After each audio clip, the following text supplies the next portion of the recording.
everyone, welcome back to another episode of Planet Coaster. Today we're going to be finishing, for the most part, our monorail station that's inspired by Musée. I decided that a lot of the detail work on the interior I'm either going to do on a stream or just off camera. I'll probably stream it, but in the actual park I've already moved on to the main street, and so in lieu of doing 3 episodes of this, which I don't think would probably be all that interesting, I've decided to go that route. So what I may do is, like I said, I'll probably live stream working on the interior and doing some of the other details. And then I'll do sort of a live video format recording where I kind of give an overview of the park. And within that episode, I'll also kind of take apart the Eiffel Tower a little bit so you guys can see how I made that. If you've been watching since the first episode, you know that unfortunately I don't have any recordings of building the Eiffel Tower, but I thought that, sort of a live episode might be good from that standpoint, and also just to kind of give some attention to the areas that, wouldn't necessarily be interesting on a stream or on a time lapse, I should say, but still have had significant work done on in the park. So one would be the interior of the station here, and then also later on in the time-lapse, you'll probably see some of it that I worked on, but I made custom supports for the monorail that are based on the metro system in Paris. And those I do have that all recorded, and if you want to see the time-lapse of it, I'm doing this so that it's entertaining for you guys. If you want to see the time-lapse of it, then leave a comment below, and I can definitely make one. What I would probably do is make a time-lapse of the custom monorail supports along with the bridge that I made in the park and use that as one episode. So if that sounds interesting, let me know and I'll definitely do an episode like that. Otherwise, I'll probably just do the live action episode where we'll just kind of give a tour of the park, and I can point out some of the things that I did and kind of take things apart in real time for you. So with that being said, we'll pick up where we're at in the build video here. And right now I'm just working on what really is a major feature of Musée d'Orsay, and that's these sort of arch dormers that they're really, really big, that stick out from the building and actually frame the clock on both ends of the train station. And so I really wanted to make sure that I got this to look good, and obviously I'm just eyeballing the arch here and tweaking it here and there to give the look, and I tweaked it quite a few times, as you can tell from the time lapse. The first few attempts definitely didn't have that very rounded arch shape, but I'm very happy with how the final result looks here. I'll actually use a technique here in a few minutes that I probably could have used to make the arch a lot faster, but it's something that I sort of ended up using just by trying to get some of the details in a minute here, and I'll point that out when we get to it in the time lapse. But excuse me. One of the things that I really love about the Parisian architecture is just the crazy amounts of details. There's just, honestly, I don't think that, every time I started to build something, I say to myself, I'm not going to go overly detailed, but I don't think that's possible with this theme, really. On the main street, I think I've done a pretty good job of kind of tempering the crazy amount of detail, and you'll see that in future episodes. But, Haussmann architecture in general is just very, very detailed, and so there's really no way around it if you want to get it to look right.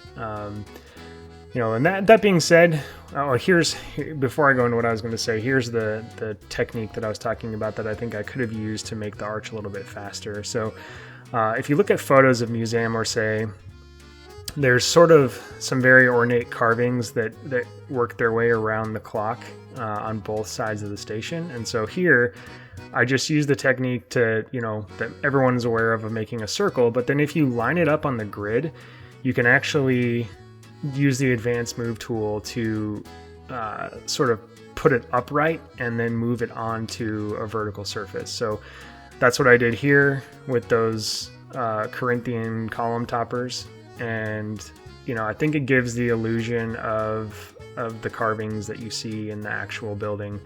And I'm really happy with how that turned out. I tried it with a few other pieces and ended up going with the Corinthian columns just to give some contrast, because I definitely overused that wooden balcony piece, which is what you see as sort of the keystone on a lot of those arches, and also makes up that detail below the clock. And so I initially used those, but I have tried to not use them so much, but they just seem to be really versatile for this theme.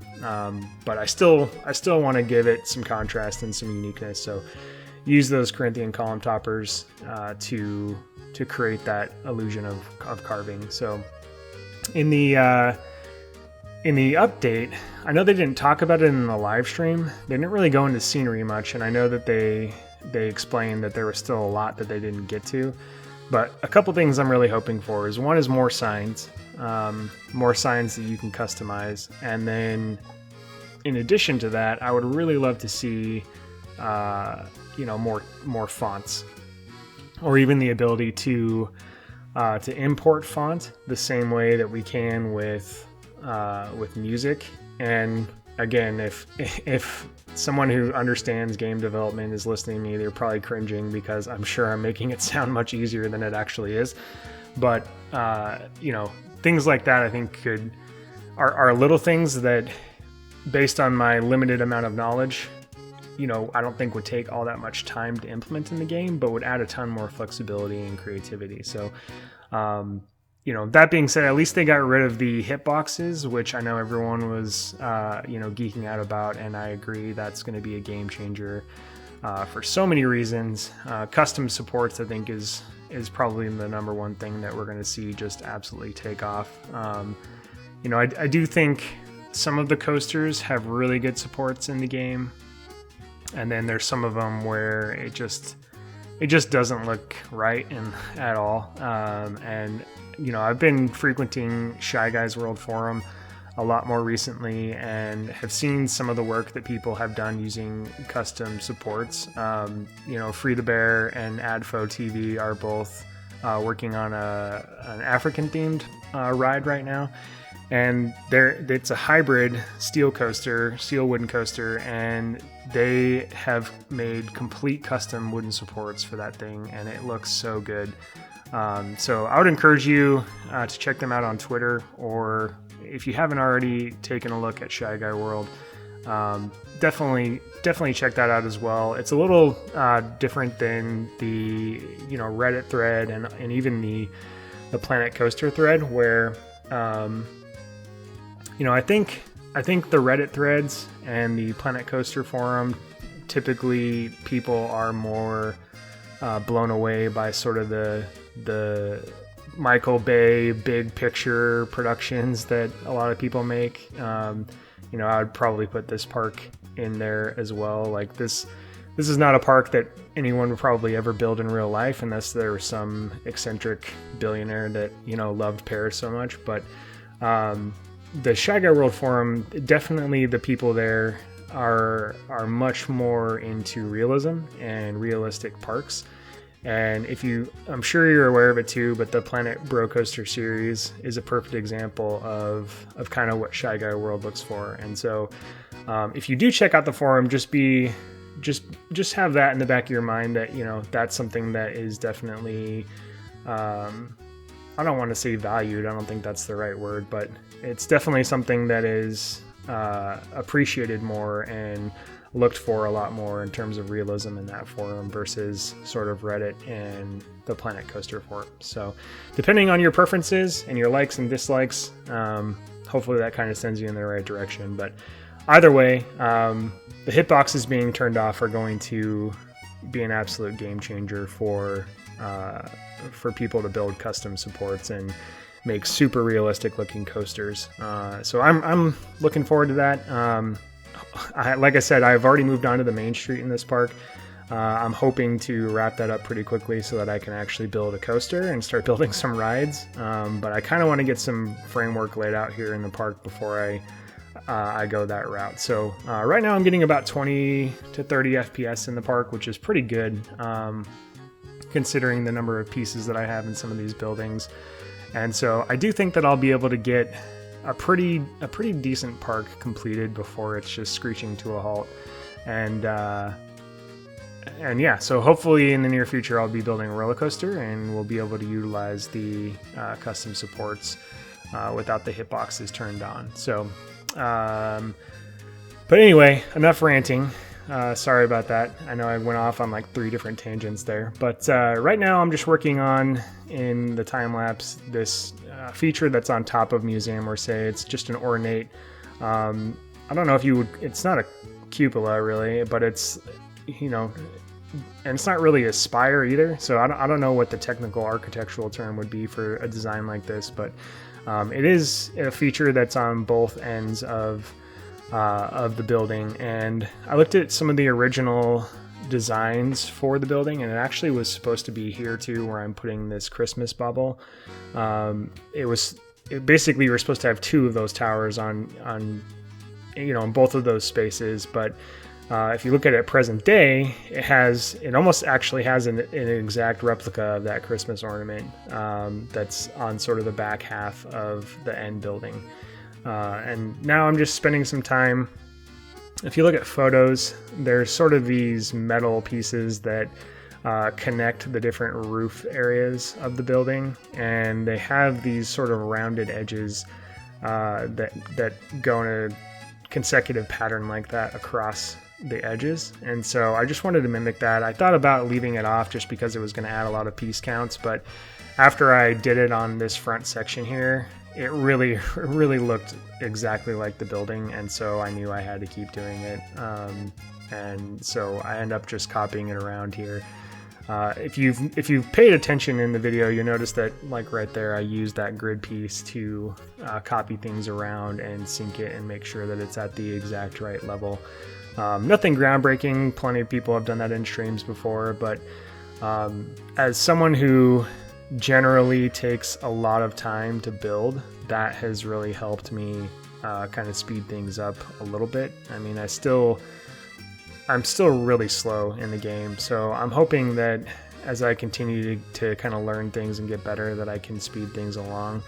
I don't know if it's a function of my failure to sort of plan for a build, or if it's more just the subject matter that this park entails, where it's just all so detailed. So it'll be interesting to see. I do plan on, I think creatively, this is something that I will absolutely continue to work on, but from a creative standpoint, I do think I need a break and need to work on something else. So I am going to be starting a park where it's based on the very first park that I ever went to as a kid, and it's from Elitch Gardens in Denver, Colorado. So there is a present day Elitch Gardens, which if you look it up, it's like right by downtown, and it's a really cool location. But at one point in time, it was owned by Six Flags, which is not a bad thing, but necessarily. But they are limited on space, and so you have a lot of rides that you know, I don't think coaster enthusiasts would necessarily be all that thrilled about, with the exception of a wooden roller coaster called Twister 2, which is fantastic. It's absolutely one of the best wooden roller coasters I've ever been on. But it's based on the original Elitch Gardens. So the original Elitch Gardens was probably 10 miles from where the present day one is, and it used to be in, you know, someone's garden, so like an orchard, some farmland way back in, you know, the early, I think, 20s or so. And so it started off as sort of gardens and like a event place and a theater, and then it just slowly evolved into a theme park. And one of the rides there, the sort of signature ride, and it's the very first roller coaster I ever rode as a kid, is called Mr. Twister. And so that's going to be something that I work on, I think, like I said, to creatively break up what I'm doing here. So anyway, just filling in some of the details on the roof line here. I wanted to kind of finish that off a little bit and make it look like, you know, in real life, if you think about the way any building is made, wherever you have materials that come to a seam, chances are you're going to have something that is going to cover that up to complete the building. Excuse me. I actually worked on a curtain wall tower in Colorado in college one summer, and it was fascinating to be a part of because if you're an engineer, you already know all this, but with curtain wall design, you have each floor and then you have the curtain wall that sort of hangs on the side of the building, but that obviously leaves a gap in between. And so there's a ton of different things that go into place to fill in that gap and essentially seal the building. And it's no different in old engineering just like this. So anytime I'm working on a building, if I don't have great photo reference, I just try to think from a logical standpoint like that. How would this be made in real life? And chances are, like I said, anytime you have two parts of the building where there's a seam in between them, you're going to need to fill it in and seal the building with something. And so that's what I did on the roof line there. And now I'm just working on the covering for the station. I thought about using the transparent glass, but it just wouldn't have looked right. It would have been cool to look through the top down into the station, but it just didn't have the right look for my purposes. So I used these windows and put them together like that to create the archway for the train station. And now I'm just you'll see I'll just copy them together and then slowly move them to cover the entire span of the platform. So a couple things you won't see on camera is I have recorded footage, but again, in an attempt to make this a 2-part episode, or this building over 2 episodes versus 3, I did that kind of I ended up deciding not to include that in the footage. So anyway, I'm really happy with how that turned out, how the atrium turned out. I think it looks really good, especially when the light hits it. It really reflects off the glass. It would be even better if you could see through it, but in lieu of that, I'm happy with how it turned out. So and again, here, just trying to think from a realistic standpoint, the way that these things are structured and the way that they're supported. And so I added that feature there, and then trying to give it some mass on the edges, I use these to sort of outline the glass panels, if you will. And then I used some of the wall details to create, like if you look at the photos of the station in real life, there's a very ornate sculpture on both ends of the station right at the top of that archway. And so I used some Christmas ornaments and some wall details to kind of create that illusion. Unfortunately, it would be really hard to get it to look exact unless you're SP Ridley and you can make literally any sculpture out of the art shapes. But for the purposes of the building, I am happy with how that turned out there. So now this is where I had to take some creative liberties. So if you look at photos of the building in real life, it is actually flanked by a hotel on one end and then an additional building on the other. Now, the hotel was absolutely intended to be a part of the building and was in the initial designs, but the other building, I think, was probably just built there, or maybe it was already existing, I'm not sure. But either way, there's not really any photo evidence for how the ends of the building should look. So this is where I took the most creative liberties, and I based this tower design off of some of the towers that you will find on the actual building, and I just sort of used that as my inspiration for kind of filling in the gaps where I didn't necessarily have photo evidence of or didn't have inspiration from, because there's actually nothing in real life to base it off of. So I'm really happy with how it turned out. There was a lot of trial and error in this, and I had to do a lot of stuff off screen. And so the time lapse, I think this part of the time lapse is pretty coherent, but there might be a break at some point here where I edited the footage where I'm just like constantly cycling through different pieces trying to make it work. And but that being said, one of the techniques that I've seen other people use and I've tried to implement here is actually extending out the wall from from the windows. So you can see there I had that additional arch piece, that arch wall piece, which is attached to the grid, sort of flipped around so it sticks out a little bit from the other surfaces, and then that allows you to sink the windows in, because that's one thing that's, I understand why they did it from a flexibility standpoint, but the way the windows work in the game now, where they just sort of sit on the surface of a wall, in some instances that can be realistic, but in most cases windows are inside of walls and they don't stick out. So anytime you're building something and you can add that feature where they aren't necessarily just resting on the surface of the wall, I think that just enhances the realism of the building that you're making, even if you're not trying to recreate something that's already existing in real life. It just naturally, that's what our brains are used to seeing, and so anytime you can mimic that, it just, like I said, adds to the realism. So I tried to do that here, and at this point in the build, I'm sort of losing a little bit of steam, and so I realized that what I was going to do is, once I completed this, I was going to copy it around to the other side of this tower, and then I was going to use the same design to fill in the back the back side of the building.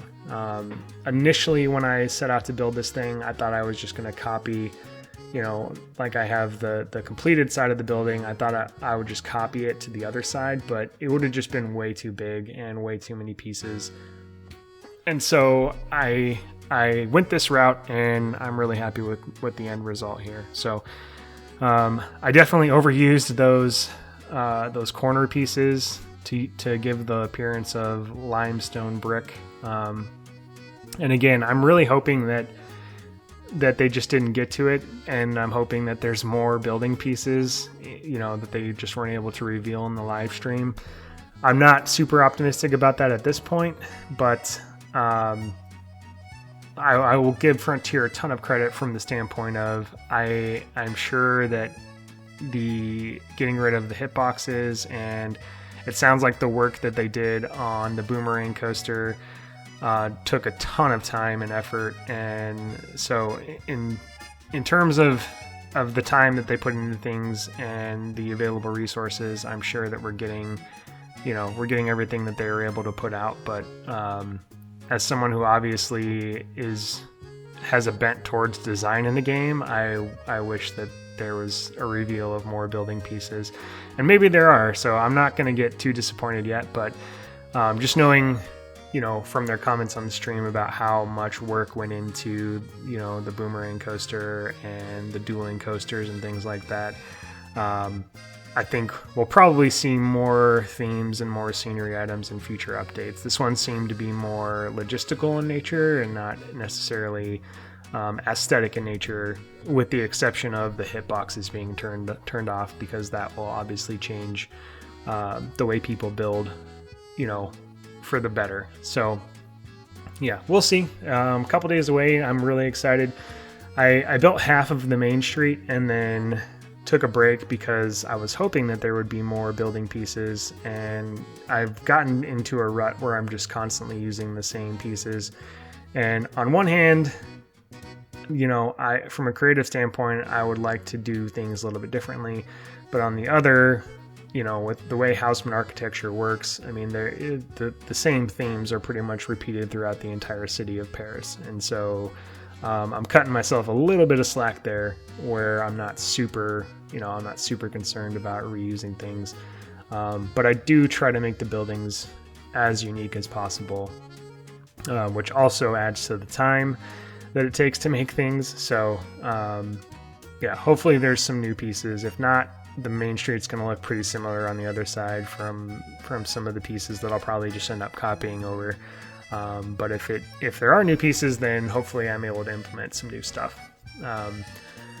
So this roof here, the photos that I based it off of, it definitely seems to have like a metal covering on its surface, and so I start off using these wooden pieces here, and I think I changed the art shapes just because I wanted to have a more metallic look, or maybe I might keep, so I switched to the art shapes here, and I wanted it to have that sort of metal shine. And I think you get that look of it. You know, those wood corbels or whatever they're called definitely contrast a little bit, but that's okay. Overall, I think it captures the look of sort of some of the metal roofs that you see in Paris. And so, yeah, here just using a pillar to copy around to the other sides and box in the tower. Apologies for repeating some stuff. I know sometimes I think like I get too detail oriented and I'm like, no one's ever going to notice this, but I know that it's there, and so it bothers me. So I think right there what I did was I just took some length off of it and made it a little bit shorter, the roof line. So and then now I'm changing the colors of things. So again, apologies for my neurotic OCD, but hopefully the end result is appreciated. So let's see here. Excuse me. So we've got a few minutes left in the build here. Like I said, I end up doing some of this stuff off camera and filling in some of the work. If you want to see a third episode, if it's something that would be interesting, leave a comment, let me know. Otherwise, like I said, I'll probably do a live recording where, or a real-time recording, I should say, where, I'll kind of give an overview of what I've done, as well as tear apart the Eiffel Tower a little bit and show you how I made that. I did it on a stream a few weeks ago, kind of showed how I made it, and the folks that were tuning into the stream seemed to appreciate it, and I do think it's a technique that could be utilized for other things that people might work on, and so I'll probably do that regardless, but the rest of the details will get filled in on a live stream on Twitch. So yeah, anyway, I'd love just your feedback in general of the different things you'd like to see in the park, and if you have any ideas for types of coasters or types of rides. I do know that I want to use the swing, just because I think it has sort of that ornate look that fits in well with the park, as well as the Venetian carousel and the I can't remember the name of the ride in the game, but the one that has sort of the planes that spin around and that are on the contraption that kind of loops around as well. I definitely plan on using that as well, and I'm gonna theme that one like the Red Baron or something like that. So those are just a couple ideas I have, but in terms of a coaster type, I'd definitely be open to any suggestions you have there of what you think might go well with the theme. I don't think I'm going to use any, well, I shouldn't say that. I was going to say I don't think I'm going to use any wooden coasters, but never say never. I mean, I might get to that point, but I think most of the steel coasters are probably going to fit in best with this theme. Once we get the update, I definitely will have a boomerang coaster in, just because even though I know that those are typically a coaster that most parks build because they're economical and they fit in a small space. I've ridden one quite a few times, and I think they're a lot of fun. Personally, I really enjoyed it, even though it's only a short ride. I just think they're a lot of fun, so I definitely will include one of those in the park. But yeah, I'd love your feedback on any additional rides you'd like to see. Here in the build, I can't stop using the frosting pieces as sort of wrought iron detail work. I've used it all over the park, and I know tons of people have used those. I think Silverette was the first person to use them, I'm pretty sure, which you could probably say that about most things and be correct, but they just work so well. I don't know if I'm sure people have used them for their intended purposes, but they just work so well as like metal wrought iron. And then the Christmas ornaments here I'm just using again in lieu of sculptures that you'll find on the actual building. And the color of that, I think I make it a little bit lighter in the time lapse. If not, that's on one of my checklists to do off camera, was maybe make it a little bit lighter, just because it kind of contrasts a little bit too much. I don't want it to be exactly the same as some of the other stuff here, but not so dark either. And then I just use some of the art shapes to fill in the bottom of that tower section and make it look like it slowly has a piece that kind of has a gradual incline to it.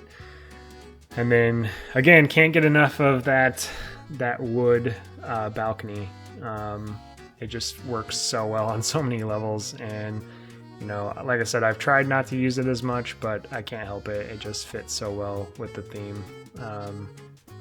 And so yeah, just filling in some work here.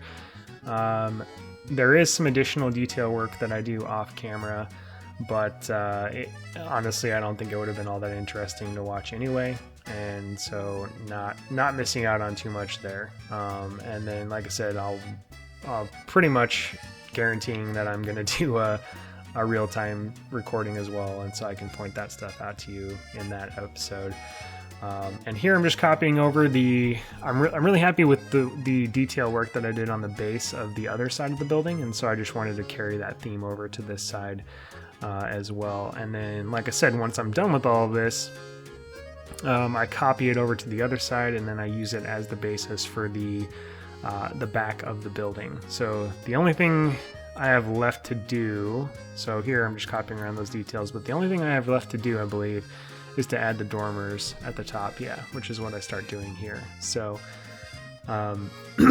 one thing that I would love is just if there's more windows and doors even, or just the ability, I think I've said this before and I sound like a broken record, but just the ability to recolor some of the pieces that you can't recolor in the game, even if they didn't give us any new scenery, but give us that ability, that would be a huge help and would give a lot more flexibility. So anyway, I don't want to come across that I'm always just like bitching about this game, because it's an incredible game, and Frontier deserves a ton of credit for the amount of time and work and the way that they've developed the game, and listening to the community and implementing the changes we want to see.